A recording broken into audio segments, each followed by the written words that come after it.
আমাদের জীবনে অনেক কিছু আমরা এরকম চাই যে অমুক জায়গায় চলে গেলে আমার তো পোয়া 12 হয়ে যাবে, আমার রব দেখছেন না আমার এখানে যাওয়ার মধ্যে কল্যাণ নাই, ওই জায়গায় হয়তো আরেকজন গেলে তার কল্যাণ হতে পারে, আমার জন্য ওখানে হয়তো কল্যাণ নাই। ইমানদার তখন মেনে নিবে। অতএব ভাইরা আমার, আমরা ডিপ্রেসড হয়ে যারা নিজেকে শেষ করছি তারা তাদের ইমানের দুর্বলতার কারণে সেদিকে যাচ্ছে। তো আমরা এই যে আত্মহত্যার প্রবণতা বাড়ছে, ডিপ্রেশনের প্রবণতা বাড়ছে, এগুলোর অন্যতম কারণ হলো আল্লাহ থেকে দূরে সরে যাচ্ছে। সাফ কথা, এর মূল এবং একমাত্র কারণ হলো মানুষ কার থেকে দূরে সরছে? আল্লাহ থেকে দূরে সরছে।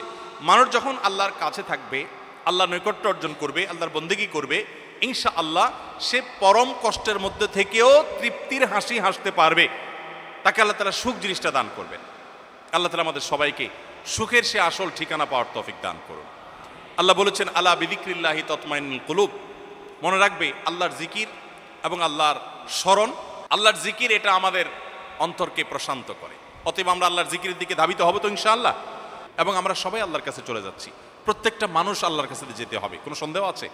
কখন যাব আমরা কেউ জানি না। আপনারা আলী বানাতের গল্প শুনেছেন। অস্ট্রেলিয়ার আলী বানাত ক্যান্সারে আক্রান্ত হয়েছিলেন, ডক্টররা বলে দিয়েছেন যে তুমি শেষ। তিনি ওই জায়গা থেকে আল্লাহর কাছে তওবা করে ফিরে এসেছেন। এরপর অনেক দিন বেঁচে ছিলেন, অনেক অঢেল সম্পদ ছিল এবং সেই সম্পদ তিনি যথাযথভাবে ব্যবহার করেছেন, উপযুক্ত খাতে ব্যবহার করেছেন, বাকি জীবন পুরোটা আল্লাহকে নিবেদন করেছেন।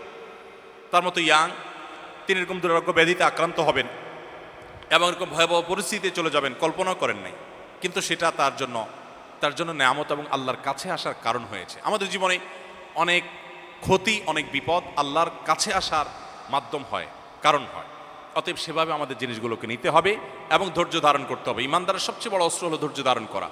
ধৈর্য ধারণ করতে না পারা এটাও ডিপ্রেস হওয়ার একটা বড় কারণ। আল্লাহ তাআলা বলেছেন আমাদেরকে ধৈর্য ধারণ করতে, এবং এই ধৈর্যের মধ্যে আমাদের দুনিয়া আখিরাতের সমুদয় কল্যাণ নিহিত আছে। একজন ইমানদারের সুখের ঠিকানা তার হাতের নাগালেই আছে। আল্লাহর প্রতি ইমানকে যদি আমরা প্রগাঢ় করতে পারি, অ্যাজ এ মুসলিম হিসাবে যদি আমরা প্র্যাকটিসিং মুসলিম হই, আমরা মুসলমানরা বেশিরভাগ হলাম সেকুলার মুসলিম না, যদি রেগুলার মুসলিম হতে পারি তাহলে ইনশাআল্লাহ সুখের ঠিকানা আমরা পেয়ে যাব। ডক্টর খন্দকার আব্দুল্লাহ জাহাঙ্গীর রহমতুল্লাহর নাম শুনেছেন আপনারা? ইসলামী বিশ্ববিদ্যালয় কুষ্টিয়ার প্রফেসর ছিলেন আল হাদিস ডিপার্টমেন্টের। স্যার একটা কথা বলতেন যে আমাদের দেশে মুসলমান দুই প্রকার, এক হলো সেকুলার মুসলমান, আর হলো রেগুলার মুসলমান। সেকুলার মুসলমান হলো এদেশের বেশিরভাগ মানুষ হইলো সেকুলার মুসলমান, রেগুলার মুসলমানের সংখ্যা খুব কম। সেকুলার মুসলমান বলতে এটা স্যারের নিজস্ব ভাষা এবং ওনার পরিভাষা। উনি বলতেন যে সেকুলার মুসলমান মানে হলো যে মুসলমানরা মনে করে ধর্ম সব জায়গায় টানাটানি করা ঠিক না, ধর্ম সব জায়গায় টানাটানি করা ঠিক না। এই টাইপের মানুষ কবরে মুনকার নাকির যদি জিজ্ঞাসা করে মা দিনুকা, তোমার ধর্ম কি, মুনকার নাকির হয়তো পাল্টা প্রশ্ন করে বসবে যে সব জায়গায় ধর্ম টানেন কেন, বুঝেন নাই?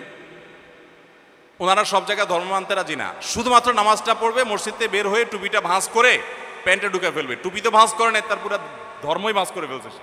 এরপর বাকিটা তার নিজের মন মতো চলবে। এলো সেকুলার মুসলমান। আর রেগুলার মুসলমান হলো ইন্না সলাতি ওয়া নুসুকি ওয়া মাহইয়ায়া ওয়া মামাতি লিল্লাহি রাব্বিল আলামিন। আমার সালাত, আমার জীবন সবকিছু আল্লাহর উদ্দেশ্যে নিবেদিত। আমি সমর্পণ, আমি আল্লাহ তাআলার গোলামি এবং দাসত্ব স্বীকার করেছি, আমি মুসলিম, আমি আত্মসমর্পণকারী। অতএব আমার মধ্যে স্বেচ্ছাচারিতার কোনো সুযোগ নেই। আল্লাহ বলেছেন উদখুলু ফিস সিলমি, তোমরা ইসলামে পরিপূর্ণভাবে দাখিল হও।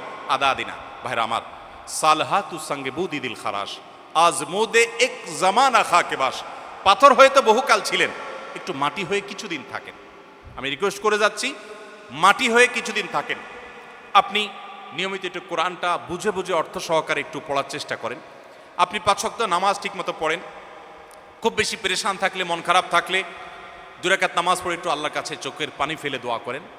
তাহাজ্জুদের সময় দাঁড়িয়ে পারলে আল্লাহর কাছে দোয়া করেন। সিজদায় গিয়ে চোখের পানি ফেলে আল্লাহর কাছে দোয়া করেন এবং আল্লাহর বিধিবিধানগুলোকে মেনে চলার চেষ্টা করেন। পরীক্ষামূলকভাবে একটা পিরিয়ড আপনি এইভাবে চলার চেষ্টা করেন। আমি শপথ করে আপনাকে বলতে পারি, আল্লাহর উপরে ভরসা রেখে দায়িত্ব নিয়ে বলতে পারি, আপনার এই লাইফটাকে আপনার আল্লাহর নাফরমানের যে লাইফ, সেই লাইফের সাথে আপনি খুব পরিষ্কারভাবে কম্পেয়ার করতে পারবেন। আপনি দেখতে পাবেন যে জান্নাতের সুখ আল্লাহ তাআলা আপনার জীবনে দান করেছেন।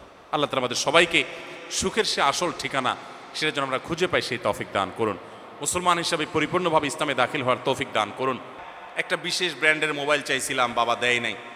বাইক চাইছিলাম, দেয় নাই। পাখি ড্রেস চাইছিলাম, জামাই কিনে দেয় নাই। এই জন্য আত্মহত্যা করে।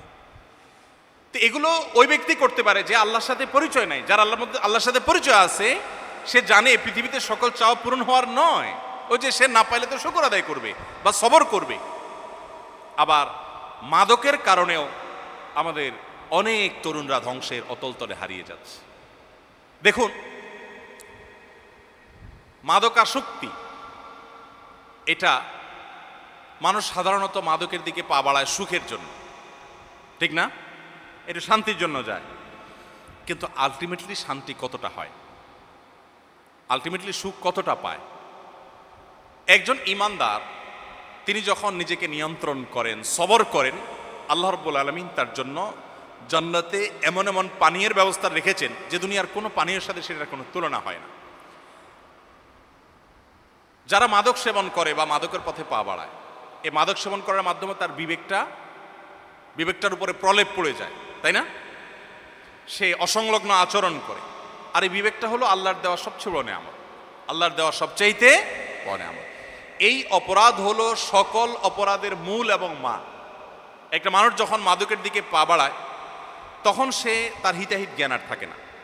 তখন সে বাবা মার সাথে রাফ বিহেভ করে, সে স্ত্রীর প্রতি টর্চার করে, সে নিজের ব্যবসা বাণিজ্য শেষ করে দেয়, নিজের কেরিয়ার শেষ করে দেয়, নিজের স্বাস্থ্য শেষ করে দেয়, ভালো মন্দ পরখ করার মতো অবস্থা থাকে না। তার দ্বারা মানুষ খুন করাও সহজ হয়। গোটা পৃথিবীতে যত অপরাধ হয়, বিশেষ করে মানুষ হত্যা সংশ্লিষ্ট যত অপরাধ হয়, এই অপরাধগুলোর সাথে যারা জড়িত হয় তারা প্রত্যেকে মাদকাসক্তি, এটা মাদক সেবন, এটা তাদের সে পথে যাওয়ার জন্য অনেক বড় একটা উপায়, অর্থাৎ এর মাধ্যমে তারা সেদিকে যেতে পারে।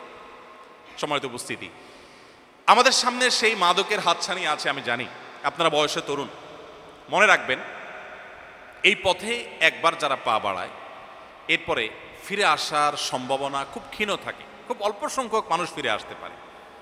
আপনার জীবনে ধূমপানের অফারও যদি কারোর কাছ থেকে পান, ঘৃণা বরে সেখান থেকে প্রত্যাহার করে আপনি সেই পথ ছেড়ে আপনাকে ফিরে আসা উচিত, সেই মেরুদণ্ড আপনার থাকা উচিত। মনে রাখবেন, গড্ডালিকা এবং স্রোতের তালে গা ভাসানোর জন্য কোনো যোগ্যতার প্রয়োজন হয় না, স্রোতের বিপরীতে চলার জন্য অনেক যোগ্যতার প্রয়োজন হয়। আপনার ম্যাক্সিমাম বন্ধুরা হয়তো ধূমপান করে, বা আপনার অনেক বন্ধুরা হয়তো মাদকের দিকে হাত বাড়িয়েছে, অনেকে হয়তো হারাম রিলেশন করে। আপনি করবেন না, আপনি সবর করবেন, কারণ জান্নাতের পথযাত্রীদের সংখ্যা খুব বেশি থাকে না। জোয়ারের বিপরীতে চলা মানুষগুলো জান্নাতে যায়, আর জোয়ারের বিপরীতে চলার জন্য মেরুদণ্ডের প্রয়োজন হয়। অতএব আপনাদেরকে মাদকের বিরুদ্ধে নিজেদের বিরুদ্ধে নিজেদের সংগ্রামের সিদ্ধান্ত নিতে হবে যে মাদকের ধারে কাছে আমি যাব না। মাদক আসক্ত তো দূরের কথা, ধূমপানে আসক্ত কোনো মানুষ আমার বন্ধু হতে পারে না, আমার কাছের কেউ হতে পারে না। অন্যায়ের পথে আহ্বানকারী কোনো মানুষকে আমি অ্যাপ্রিসিয়েট করতে পারি না। এই শক্ত মনোবল আমাদের মধ্যে থাকতে হবে। আমাদের দেশে মানুষ মনে করে নামাজ না পড়লে কি হয়েছে, ইমান আস, নামাজ না পড়লে কি হয়েছে, ইমান আস। এটা একটা প্রবাদের মতো হয়ে গেছে, তাই না? অথচ ওমর রাদিয়াল্লাহু আনহু বলেছেন, লা হাজ্জা ফিল ইসলাম লিমান তারাকাস সালাহ, যে নামাজ পড়ে না এর ইসলামে কোনো অংশই নেই।